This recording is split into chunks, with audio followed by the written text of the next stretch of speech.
Hey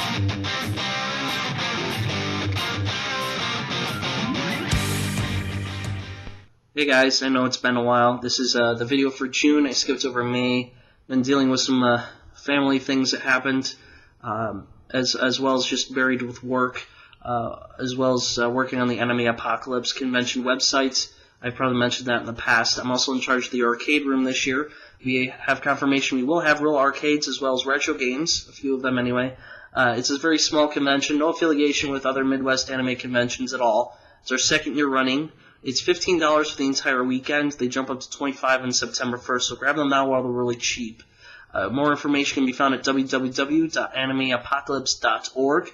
Along with that, we've also announced our first guest of the year, Liesl Wilkerson, who played the voice of Joy in Shenmue 2, Nina and Christy in the Tekken series, and Sarah in the Virtual Fighter series, and I think she played Gina in Crazy Taxi. So it should be some fun times. I'm going to try to get her into some of the tournaments. I'll be recording those, posting those on YouTube, just as I have with some of my other past tournaments that I've held for the State Line Gamers Club, which is still going too. So lots of stuff going on. Anyway, we'll go on with the games here. I've got a little bit, quite a bit to go through, but we'll start with the oldest and kind of go up to the top. So we'll start off pretty cool with none other than, well, Cool Spot.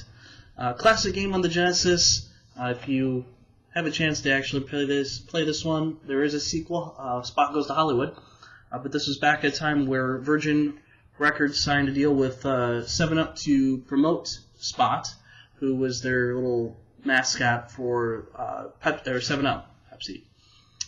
You basically shoot bottle caps and you collect these spots and you kind of go from world to world. So fun game, kind of addictive, more of a casual type platforming game, but it's cool. Something a little more serious, I picked up Strider, the original hard game.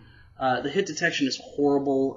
There's no flashing when you get hit. Your meter goes down, or your life goes down, and that's it. Game over. Real difficult.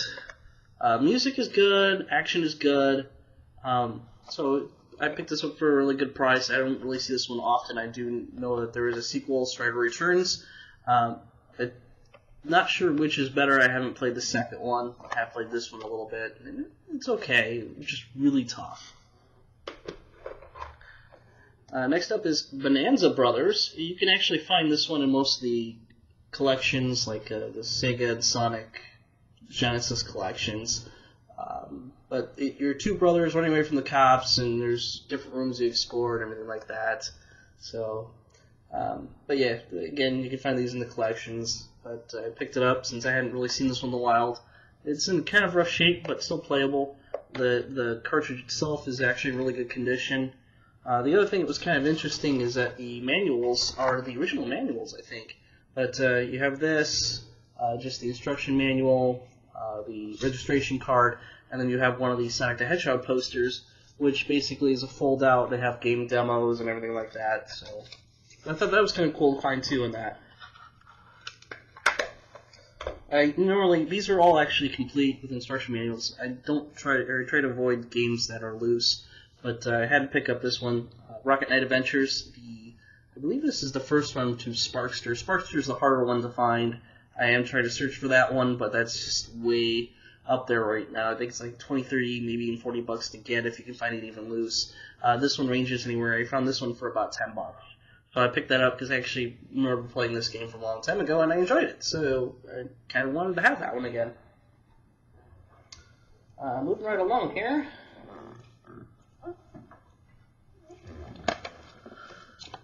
Up next, I've got some Saturn games. I have Street Fighter Alpha.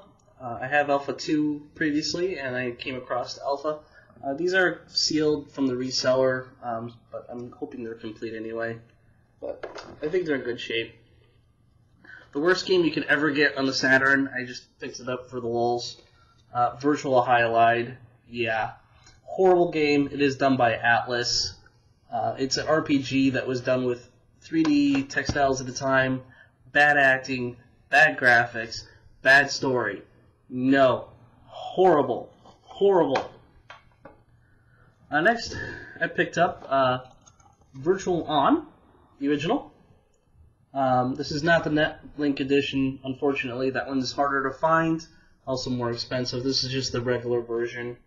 And the Netlink link, there's the Netlink between this one and I think Daytona. Those are the really more expensive ones to find up there. They can often go for as much as Panzer Dragoon Saga, but if you find one of those, you're really lucky. They were only available through order from Sega's website at the time when they released back in the mid-90s to late 90s. So, hard to find. Moving right along, this is a game that I've been hunting for on my list for a while. I came across it, somebody had mentioned that they had it, it was complete. The box is in okay shape, but it's Earthworm Jim 2. I actually spotted this at the Midwest Gaming Classic for a real cheap price. Unfortunately, I didn't have enough with me at the time to pick it up, so I grabbed this. I paid a little bit more for it than what the convention was asking for. I think at the convention it was about like $12 to $15, which is a steal for this game. It's going on eBay right now for anywhere between about $18 to $20. I did pay a little more. This one I grabbed for about $26. The case is in okay condition. There's a crack on the side, but otherwise it is complete. Manual disc is in good shape. I've played a little bit of this. I forgot how crazy this game really is, but it was fun. I am hunting for the first game for the Genesis. This seemed, though, the only problem with this is the sound kind of cut off after a while, and then it would take it a moment for the disc to read, and it would start the music up again. I don't really recall that being on a lot of the Saturn games. It was more of a Sega CD thing, where the music would play for the length of time, and it would pause for a second and pick back up again. This seems to do it, so I'm not sure if it's just the translation from it taking from the Genesis version and then porting it to the Sega Saturn. There wasn't really any major graphical upgrades or anything to it, other than putting it on CD and having more of an audio difference between the games. Next up is a game that I just picked up for the heck of it. It was one I wanted to play for a while and never got around to. It's pretty cheap. I got it for a couple bucks. It's Red Sonja. Basically, you're this female ninja who sees her father killed, and you're out for revenge, all the while seducing the opponents, your enemies, and taking them down with knives and so forth. It looks really pretty. It's by Vivendi Universal, so I'm not expecting a whole lot. I don't remember this getting very good gamer scores when it came out, but it's a fun little Xbox game. So this is one that I forgot. This was actually given to me by Greg Hansen from Arcade Impossible. He actually had an extra copy. I mentioned that I liked the game, and I used to have it for the Wii, and I don't know what happened to it, and I lost it, but he gave me Resident Evil 4. We've been kind of trading games back and forth. I've given him some, he's given me some, so this is one of them, and I forgot to mention it the last time I picked this up. I've actually had it for a while. Haven't had a chance to get back into this one, but this is on my list for my backlog to get back into walking through again for the PlayStation 2. So that'd be fun. Next up, with PSP dropping in price, they've been coming down pretty well, so I ended up picking quite a few of those up for pretty cheap. I got the Marvel Trading Card game. I actually have a bunch of these cards. I tried to get into it when I was in college, but nobody wanted to play, nobody had any interest in it. But I like the fact that it was Marvel, and the game's okay itself. This does not come with the collector card in it. It was $10 or so, but you don't find this one often. It also was released on the Nintendo DS. That one's also hard to come by too, but I wanted it for the PSP. It just seems more fun to me. Next I had in my collection and ended up foolishly selling it, but I'm a big fan of this anime series. Ghost in the Shell has a great opening, love the intro to this. The controls aren't all that great. It's missing the dual analog. You have to use the right shoulder button to actually turn left and right. It doesn't always work the best, but it's still a fun shooter game. Yeah, I give it a 50 out of 100. Well, yeah, we'll say it's a 5 out of 10. Mediocre. Basic, not much to it. It's still good though if you're into the series. It follows right along with the standalone complex, which is what this game is based off of. Next is because I'm having trouble finding this one for the Dreamcast. I've never been able to find a copy of either of these games, but it's Power Stone Collection for the PSP. I got it for about $3, complete. So another game I used to have, sold it along with the Ghost in the Shell. Got it back for real cheap. Happy to have that.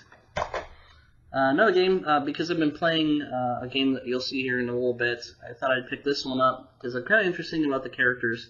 God's Eaters Burst. I've been hearing some good things about this. Your basic shooter with some anime styles. So, again, in my backlog, I'll hopefully get around to this one. So, we'll see. I'll let you guess which game that is, but you'll see here in a second anyway. Another fun one. Dynamite Cop.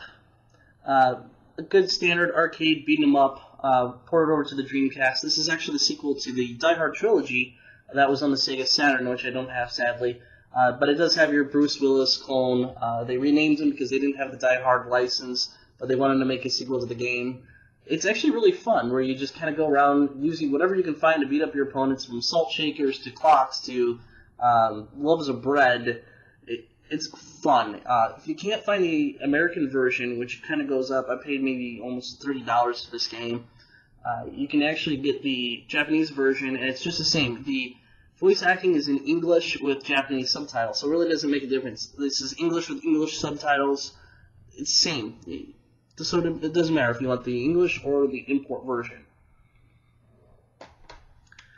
This one I was kind of surprised to find, even though I already have the Volume 2 or Version 2, but I'll try to cover up the sticker here if I can.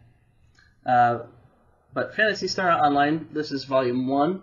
What's special about this one is, if you can see there at the bottom, it comes with the demo of Sonic Adventure 2, which they had several copies of, but this was the only one that actually had the 2-disc sets for Sonic Adventure. I can show it here. So there's the Sonic Adventure 2 demo disc. The difference is that there is no lyrics. You only play the first stage of Sonic Adventure 2.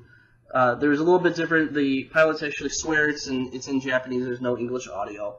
But I wanted to pick that up because I don't have the demo, and this tends to be a little harder to find, surprisingly. The other copies were all the single disc. They weren't the original disc. They didn't have the demo with it or anything, even though they said it came with it. The last Dreamcast game I picked up, this is actually a new one that just came out this year. It's a shoot 'em up, or shmup. It is from Russia, I believe. But it's Sturmwind. You can still get this on PlayAsia.com. Goes for about $35-40 right now. They do have a limited edition version. I'm not sure if they still sell those or they're sold out, but pick this one up. It's got awesome graphics, 2D stuff. Really shows off the Dreamcast's powerhouse for just arcade games. There's English subtitles, but there's no English voices or voiceovers for this one, sadly. Great game, though. Highly recommend picking this one up if you can. It's just like those guys from Dev Teams who do the Neo Geo ports. They're going to be harder to come by. Here's the side of it looks like it's a Japanese version, but it's in English. Both the instructions and everything have English, so find this. For my last video, I mentioned that I'm a real big fan of Lunar. So the other day, my friend and I, Matt, were out at a store looking around, and we spotted some games that weren't out on the shelves yet. And I got excited, and I was bouncing around. I was like, oh my god, I can't believe they have this. But they had a box complete version of Lunar Silver Star Story for the PlayStation. I actually had a copy of this game right here, which is not boxed. It is the 4-disc set, though. It has the music CD and the film making of Lunar, but I don't have the box. I did get the graphic or the art book that came with it, but it doesn't have the velvet map and the box itself. So I couldn't resist. I snagged this one for about $35 actually. So it's like a steal because this goes for anywhere between $50 and $60 from most places. But the interesting thing is, though, with the Lunar series, Working Designs. It's on the tip of my tongue. Their games always had different art with it. So the art on these discs are actually different from the ones I have on this one. I can try to show some of what that looks like. There's 4 sets of these, actually. Only the first 2 main discs, actually there's 5. There's 4 that were released from Working Designs, and then later on, a year later, they released a 2-disc set, which had the fan base edition, which was a fan had drawn art and sent it in, and they printed CDs for that set. But here's the first set that I have. And I'll show the music CDs. Those are kind of the same.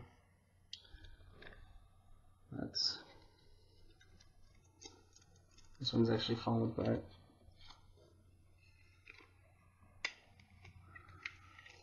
Now, here's the music and the making of, if I can actually view that.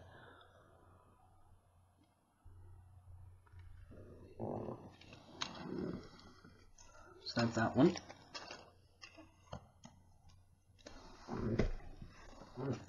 Grab this one out here real quick.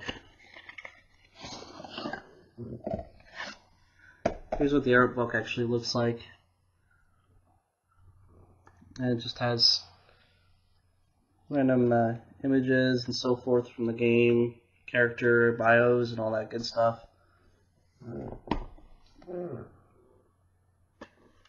And here's the art from this set.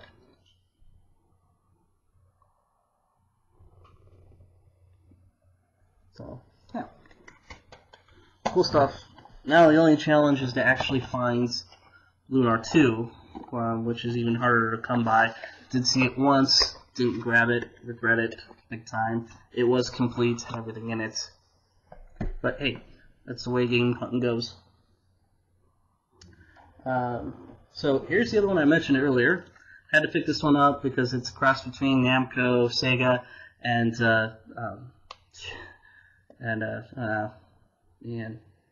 Capcom. That was it.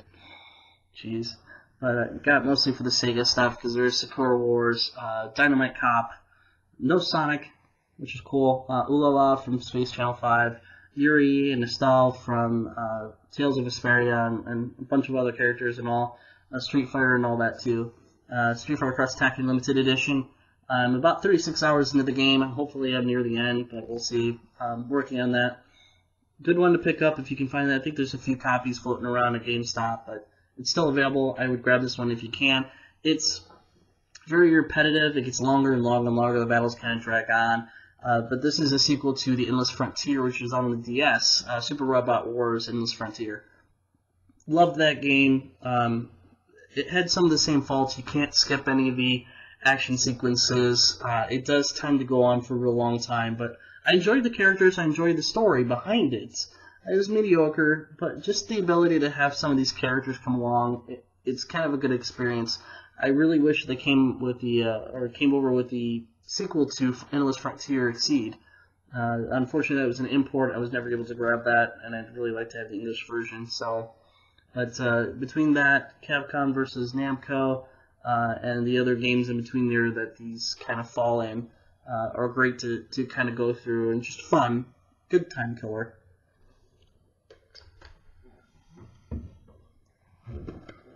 This one I haven't had a chance to play yet, but I do own another Wii.